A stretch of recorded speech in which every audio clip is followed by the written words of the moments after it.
بسم الله الرحمن الرحيم والصلاة والسلام على أشرف المرسلين. Salam alaikum, bonjour tout le monde. Aujourd'hui, on va voir ensemble la partie numéro 3, toujours le chapitre numéro 2, les process spéciaux. Nous sommes arrivés au point de poisson. Vous avez que les points de poisson sont spécifiés par les propriétés suivantes.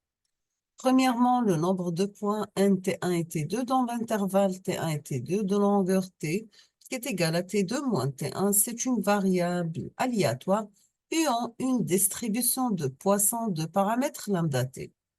Donc, on obtient que P n T1 T2 égale à K. Ça sera tout simplement exponentielle moins lambda T par lambda T à la puissance K sur K factoriel. Donc, c'est la probabilité d'avoir K points dans l'intervalle de longueur T égale à T2 moins T1.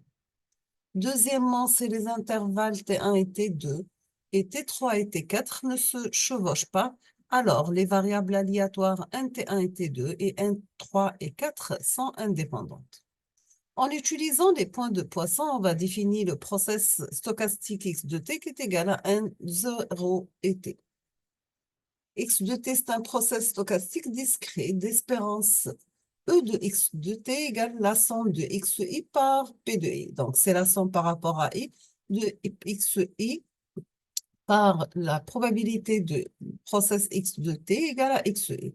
Si vous avez x de t, c'est une variable aléatoire discrète de Poisson de paramètre lambda, on aura que l'espérance de x de t égale à lambda et la variance de x égale à sigma carré égale à lambda. X de t suit une distribution de Poisson de paramètres lambda t, donc on aura que l'espérance de x de t, ça sera lambda t, et la variance de x de t égale à lambda t. Maintenant, montrons que la fonction d'autocorrélation x de t est égale à rt1 et t2 égale lambda t2 plus lambda au carré t1 t2 pour t1 supérieur à t2 et lambda t1 plus lambda carré t1 t2 pour t1 inférieur ou égal à t2. Nous avons que l'égalité est vérifiée pour T1 égale à T2 égale à T, puisque nous avons l'espérance de x carré de T égale la variance sigma carré de T plus l'espérance carrée de x de T. Donc, ça sera lambda T plus lambda au carré T carré. Puisque RT1 et T2 égale à RT2 T1, il suffit de prouver pour cette formule, bien sûr, que pour T1 inférieur à T2. Nous avons que les variables aléatoires x de t1 et x de t2 moins x de t1 sont indépendantes, puisque les intervalles 0t1 et t1t2 ne se chevauchent pas. En plus, elles ont respectivement des distributions de Poisson de paramètres lambda t1 et lambda de t2 moins t1. Dans ce cas, on aura que l'espérance de x de t1 par x de t2 moins x de t1, ça sera l'espérance de x de t1 par l'espérance x de t2 moins x de t1 égale lambda t1 par lambda de t2 moins t1. Maintenant, si on va utiliser l'égalité xt1 x de t2, ça sera xt1 par x de t1 plus x de t2 moins x de t1. On va remplacer, donc on aura x carré de t1 plus x de t1 par x de t2 moins x de t1. Bien sûr, on va déduire de ce qui précède que R de T1 et T2 égale lambda T1 plus lambda au carré T1 par T1 au carré plus lambda T1 par lambda de T2 moins T1 égale lambda T1 plus lambda carré de T1 T2. On passe maintenant au signal télégraphique. Donc, vous avez à partir des points de Poisson, on forme le process stochastique x de t comme suit. Vous avez x de t égale à 1, c'est le nombre de points dans l'intervalle 0 et t impair.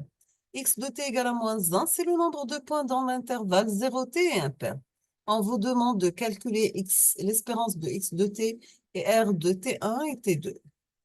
On aura pour l'espérance de x de t, ça sera la somme de xi p de i, ça sera la somme de x par p de x de t égale à xi. Bien sûr, nous avons que x de i égale plus ou moins 1. On va remplacer, donc on aura l'espérance de x de t, c'est 1 par p de x de t égale à 1 plus moins 1 pour la probabilité de x de t égale à moins 1. Soit pk la probabilité d'avoir k points dans l'intervalle 0 et t, sachant que K varie de 0 jusqu'à 1, etc. On aura dans ce cas la probabilité de x de t égale à 1, c'est P0 plus P2 plus P4, etc. Donc, on va remplacer P2 0 par exponentielle moins lambda par lambda t à la puissance 0 sur 0 factoriel, plus exponentielle moins lambda t par lambda t élevé au carré sur 2 factoriel, plus exponentielle moins lambda t par lambda t d'ordre 4 sur 4 factoriel, ainsi de suite. On peut sortir exponentielle moins lambda t comme facteur, donc ça reste lambda t à la puissance 0 sur 0 factoriel, plus lambda t au carré sur 2 factoriel, plus lambda t 4 factoriel, etc. Donc, ça sera tout simplement exponentielle moins lambda t par cosinus h lambda t. Maintenant, on va calculer P de x de t égale à moins 1, donc qui est égal P de 1 plus P de 3 plus P de 5. On fait la même chose.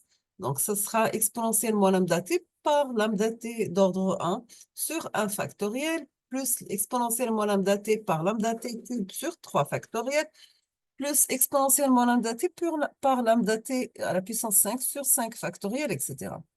On peut sortir exponentielle moins lambda t comme facteur, donc on aura lambda t à la puissance 1 sur 1 factoriel, plus lambda t à la puissance 3 sur 3 factoriel, plus lambda t à la puissance 5 sur 5 factoriel, etc.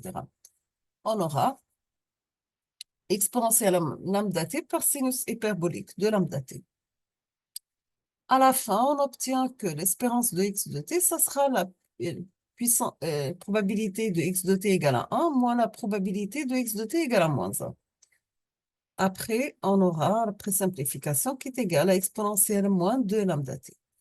Pour la fonction d'autocorrélation RT1 et T2, donc c'est l'espérance de x de T1, x de T2, donc c'est double somme par rapport à I et G de XE et XG par P de x de T1 égale à XI, x de T2 égale à XG. Donc, XE égale à plus ou moins 1, XG égale à plus ou moins 1. Les intervalles 0 et T1 et 0 et T2 se chevauchent. Donc, les variables aléatoires x de T1 et x de T2 ne sont pas indépendantes. Maintenant, si on va utiliser la formule des probabilités conditionnelles, on peut écrire P de x de T1 égale à xi, x de T2 égale à xg est égal P de x de T1 égale à xg, xi, sachant de x de T2 égale à xg par P de x de 2 égale à xg. On va remplacer pour chaque valeur. Donc, on va mettre P de x de T1 égale à 1, x de T2 égale à 1. On aura à la fin, c'est exponentielle moins lambda t par cosinus hyperbolique lambda t, exponentielle moins lambda t2, cosinus hyperbolique lambda t2. Avec t, c'est la valeur absolue de t1 moins t2. La même chose, on aura pour P de x de t1 qui est égal à 1, x de t2 égale à moins 1. On aura exponentielle moins lambda t sinus hyperbolique lambda t exponentielle moins lambda t2 par sinus hyperbolique lambda t2. Maintenant, pour la probabilité de x de t1 égale à moins 1, x de t2 égale à 1, ça sera exponentielle moins lambda t par sinus hyperbolique lambda t exponentielle moins lambda t2 cosinus hyperbolique lambda t2. La probabilité de x de t1 égale à moins 1, x de t2 égale à moins 1. Donc, c'est la probabilité de x de t1 égale à moins 1 sur x de t2 égale à moins 1 par la probabilité de x de t2 égale à moins 1. On aura à la fin exponentielle moins lambda t cosinus hyperbolique lambda t exponentielle par exponentielle moins lambda t2 sinus hyperbolique lambda t2. On termine avec la fonction d'autocorrélation R de T1 et T2, ça sera double somme sur E et G de XI, XG, la probabilité de X de T1 égale à XI, X de T2 égale à XG. Donc, on aura la formule suivante et après simplification, on aura tout simplement exponentielle moins 2 lambda par T1 moins T2. On va voir ensemble quelques définitions. Nous avons que les propriétés d'un process stationnaire réel sont complètement déterminées par la distribution grand F, x1, x2 jusqu'à xn et t1, t2 jusqu'à tn. Donc, ça sera la probabilité de x de t1 inférieur ou égal à x de t2 x de t2 inférieur ou égal à x2, etc. Et les statistiques conjointes des deux process stationnaires réels sont complètement spécifiées par les distributions conjointes des variables aléatoires x de t1, x de t2, yt'-t1 jusqu'à yt'-tn. Le process stochastique complexe z de t qui est égal à x de t plus gy de t est spécifié par les statistiques conjointes des process stationnaires x de t et y de t. Un process stationnaire vectoriel, process de dimension n, c'est une famille de n process. On va parler rapidement des propriétés des fonctions de corrélation et de covariance. L'autocorrélation d'un process stochastique x de t réel ou bien complexe, c'est la moyenne de x de t1, x conjugué de t2. Elle est notée par Rt1, t2, Rx, t1 et t2 ou bien Rxx, t1 et t2. On aura que l'autocorrélation entre t1 et t2, c'est l'espérance de x de t1 par x conjugué de t2. Donc, on peut déduire que R de T2, T1, ça sera tout simplement le conjugué de R de T1, T2. Et la fonction d'autocorrélation entre TT, c'est l'espérance de x de t élevé au carré, elle doit être supérieure ou égale à 0. Et la fonction d'autocorrélation est semi-définie positive, donc on aura la somme double somme sur I et G de AI, AG conjugué de R de T et TG doit être supérieur ou égal à 0. En effet, on n'aura que l'espérance de la somme en module de AX et élevé au carré, ça sera supérieur ou égal à 0. Donc, l'espérance de AIX de TE, double somme par rapport à G cette fois-ci, AGX de TG conjugué supérieur ou égal à 0. On obtient que double somme sur IG de AIG, AG conjugué, espérance de X de TE conjugué de TG doit être supérieur ou égal à 0. Donc, double somme sur IG de AI, AG conjugué RTI, TIG doit être supérieur à 0. Donc, l'inverse est aussi vrai. Étant donné une fonction RT1 et T2 définie positive, on peut trouver un process stationnaire X de T qui a pour fonction d'autocorrélation RT1, T2. L'autocovariance d'un process stationnaire X de T est définie par C de T1, T2, c'est l'espérance de X de T1 moins mu T1 par X de T2 moins mu de T2. On aura après simplification, c'est l'espérance de XT1, X conjugué de T2, moins mu de T1, mu conjugué de T2. Ça sera R de T1, T2, moins mu de T1 par mu conjugué de T2. Et le rapport RT1, T2 égale C de T1, T2 sur la racine carrée de CT1, T1, C de T2, D2. Donc, c'est le coefficient de corrélation. Maintenant, pour l'intercorrélation ou cross-corrélation. La fonction d'intercorrélation, corrélation croisée ou bien cross-corrélation de deux process stationnaires x de t, y de t est donnée par R, x, y, t1 et t2, c'est l'espérance de x de t1, x conjugué de t2. Sachant que la fonction d'intercorrélation entre y et x, t2, t1, ça sera le conjugué de R, x, y, t1 et t2.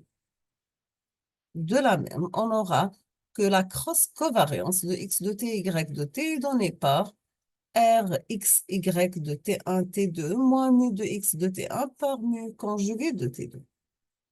Deux process stationnaires x de t, y de t sont dits orthogonaux. C'est R, x, y, t et tg égale à 0, quel que soit t différent à tg. Deux process stationnaires x de t, y de t sont dits non corrélés si vous avez la fonction de la cross-covariance x, y, t et tg égale à 0, quel que soit i différent de t est différent de tg.